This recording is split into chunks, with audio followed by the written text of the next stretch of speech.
દાહોદ જિલ્લાના સિંગવડ નગરમાં આવેલા નિવાસ બજારમાં વરસાદના કારણે ઘરોમાં ડીસણસમાં પાણી ભરાયા છે। વાહન ચાલકો અને રહેણાંક મકાનમાં રહેતા લોકોને ભારે હાલાકી ભોગવવી પડી રહી છે।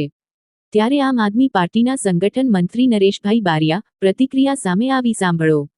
માહિતી અનુસાર દાહોદ જિલ્લાના સિંગવડ નગરમાં દર વખતે વરસાદના પાણીમાં ઘરોમાં ડીસણસમાં પાણી ભરાયા છે અને વાહન ચાલકો અને રહેણાંક વિસ્તારમાં રહેતા લોકોને ભારે હાલાકી ભોગવવી પડી રહી છે અને રસ્તાની પણ બિસ્માર હાલત છે। ત્યારે આમ આદમી પાર્ટીના સંગઠન મંત્રી નરેશભાઈ બારિયા દ્વારા સિંગવડ તાલુકાનામાં થયેલ ભ્રષ્ટાચારની વાત કરવામાં આવી અને સંસદ અને ધારાસભ્ય જન્મભૂમિ અને કર્મભૂમિ સિંગવડ બજારમાં આવી હાલત છે।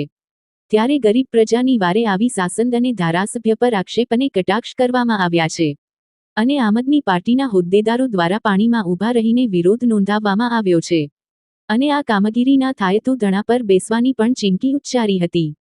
આમ આદમી પાર્ટીના સંગઠન મંત્રી નરેશભાઈ બારિયા, પ્રમુખ રાકેશભાઈ બારિયા, વિમલભાઈ તાવિયાડ ઉપસ્થિત રહીને સાંસદ અને ધારાસભ્ય પર આકરા પ્રહારો કર્યા હતા। મધ્ય ગુજરાત બ્યુરો ચીફ ઇમ્તિયાઝ ઘાંચીની એક રિપોર્ટ। આ દાહોદ જિલ્લાના સિંગવડ તાલુકામાં સિંગવડ બજારમાં નીચવાસ ફળિયામાં જે અત્યારે આપ સૌ જોઈ રહ્યા છો કે અહીંયા પાણીનો ખૂબ ભરાવો થઈ ગયેલો છે। અહીંયા અવર જવર કરવી પણ મુશ્કેલ છે। આ ભાજપનો પાપ ફૂટ્યો છે, એના કારણે અત્યારે અહીંયા જે રહેતા તમામ નાગરિકોને પણ ખૂબ હાલાકી પડી રહી છે। અત્યારે અહીંયા નીકળાતું જ ના હોય તો એમની જોડે રહેલા માણસોની પરિસ્થિતિ શું હશે।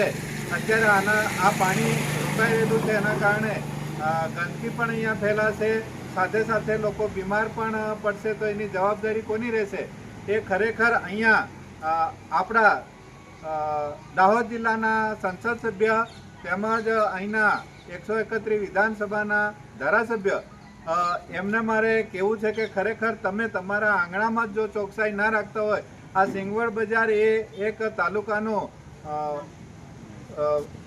રાજધાની છે, તો અહીંયા જ ચોકસાઈ ના હશે તો તમે ગામડાનો વિકાસ કેવી રીતે કરશો? આખા દાહોદ જિલ્લાનો વિકાસ કેવી રીતે કરશો?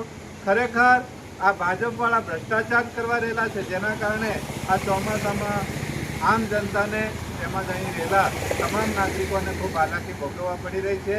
ખરેખર અહીંયા કલેક્ટર સાહેબે પણ આવવું જોઈએ, તાલુકા વિકાસ અધિકારીએ પણ આવવું જોઈએ અને ખરેખર અહીંના લોકોની કેટલી હાલાકી પડી રહી છે। અમે પણ અહીંયા નીકળીએ તો અમારે પણ ઢીચણ પાણી આવે છે, ત્યાં લોકો જાતે મહેનત કરી રહ્યા છે, પણ એમને જે બાંધકામ કર્યું છે કે ગટર લાઈનનું કામ કર્યું છે એમાં પણ ભ્રષ્ટાચાર કરેલો હોવાથી અહીં ખૂબ હાલાકી વેઠવા પડી રહી છે।